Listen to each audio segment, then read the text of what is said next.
Assalamualaikum warahmatullahi wabarakatuh. Perkenalkan, nama saya Apriyani Saadah dari kelas 5A Ilmu Pemerintahan. Di sini saya akan menjawab soal UTS mata kuliah Tata Kelola Sumber Daya Manusia. Pertanyaan yang pertama. Jadi untuk jawaban yang nomor 1, tata kelola sumber daya manusia pemerintahan merupakan proses penataan pegawai yang berperan sebagai penggerak utama di dalam pemerintahan agar dapat bekerja dengan efektif dan efisien sehingga dapat menciptakan kesehatan dan keselamatan individu seorang birokrat untuk tercapainya tujuan dari visi misi sebuah organisasi tersebut. Dan selanjutnya, mengapa penataan sumber daya manusia sangatlah penting? Karena berpengaruh dengan kualitas sebuah organisasi. Untuk mencapai tujuan tersebut harus dilakukannya proses rekrutmen, pengembangan, pemanfaatan, dan mengevaluasi dan memelihara para pegawai dari segi kuantitas ataupun kualitasnya. Pertanyaan yang kedua. Jadi perbedaannya itu, penataan organisasi sektor publik ditata sesuai dengan sifatnya yang birokratis dan hierarkis. Penataan organisasi ini bertujuan untuk menjadikan organisasi sektor publik menjadi pelayan publik yang berkualitas kepada masyarakat serta akuntabel dan transparansi. Sedangkan penataan organisasi sektor swasta ini ditata dengan tujuan yang hendak dicapai bersifat finansial untuk memperoleh keuntungan atau laba. Dan struktur organisasinya bersifat fleksibel. Pertanyaan yang ketiga. Paradigma OPA, NPS, dan NPM memiliki perbedaan. Yang pertama itu paradigma OPA memiliki tujuan melaksanakan kebijakan dan memberikan pelayanan dengan netral dan profesional. Den Hart mengenalkan karakteristik dari paradigma OPA ini. Yang pertama itu menyediakan pelayanan publik melalui organisasi atau badan resmi pemerintah. Kemudian yang kedua, program-program publik harus diselenggarakan oleh administrator yang bertanggung jawab kepada pejabat publik. Kemudian yang ketiga, peranan administrator melaksanakan prinsip-prinsip planning, organizing, staffing, directing, coordinating, reporting, dan budgeting. Kemudian paradigma yang kedua itu NPS. Paradigma NPS bertujuan untuk mengcounter paradigma administrasi yang menjadi arus utama, yakni paradigma NPM, dan juga dianggap sebagai usaha kritikan terhadap paradigma OPA. Prinsip dari paradigma NPS ini yang pertama, melayani warga negara bukan sebagai pelanggan. Yang kedua, mengutamakan kepentingan publik. Yang ketiga, kewarganegaraan lebih berharga daripada kewirausahaan. Yang keempat, berpikir strategis dan bertindak demokratis. Kemudian yang kelima, melayani bukan mengarahkan. Yang terakhir itu menyadari bahwa akuntabilitas itu tidak mudah. Kemudian yang ketiga itu ada paradigma NPM atau New Public Management.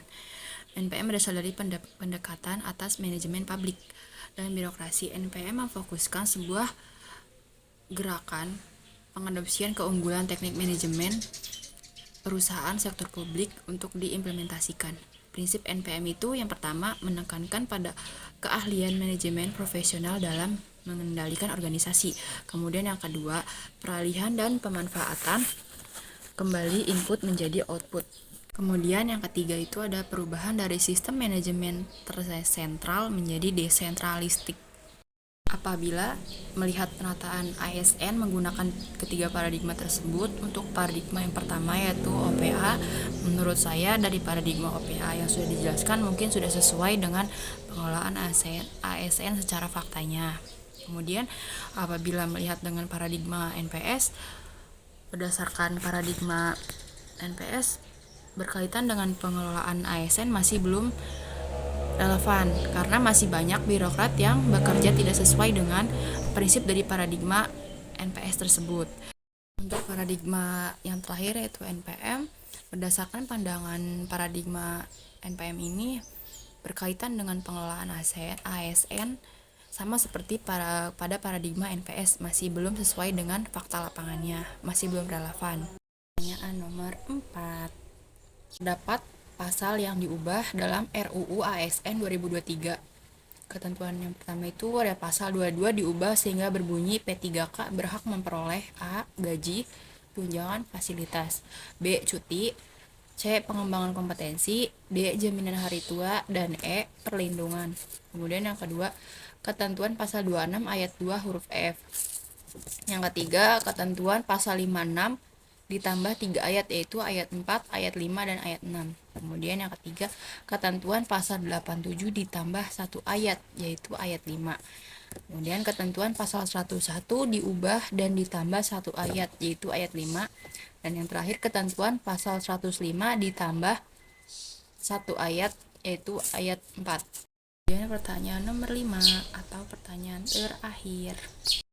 Menurut pandangan saya mengenai pengesahan RUU ASN 2023, hal tersebut merupakan sebuah anugerah untuk para tenaga honorer karena diangkat menjadi P3K dan setara dengan PNS tanpa bersyarat atau tanpa tes. Akan tetapi, apabila puluhan juta tenaga honorer yang diangkat menjadi PNS atau P3K, apakah kinerja dari setiap individu akan terkontrol dan apakah akan menghasilkan pegawai yang berkualitas atas kinerjanya tersebut?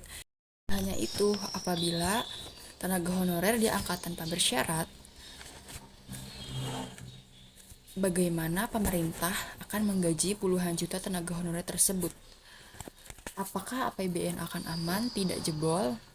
Dapat kita pikirkan lebih lanjut mengenai hal tersebut, karena menentukan bagaimana kemajuan negara dan menentukan bagaimana nasib generasi bangsa yang akan datang.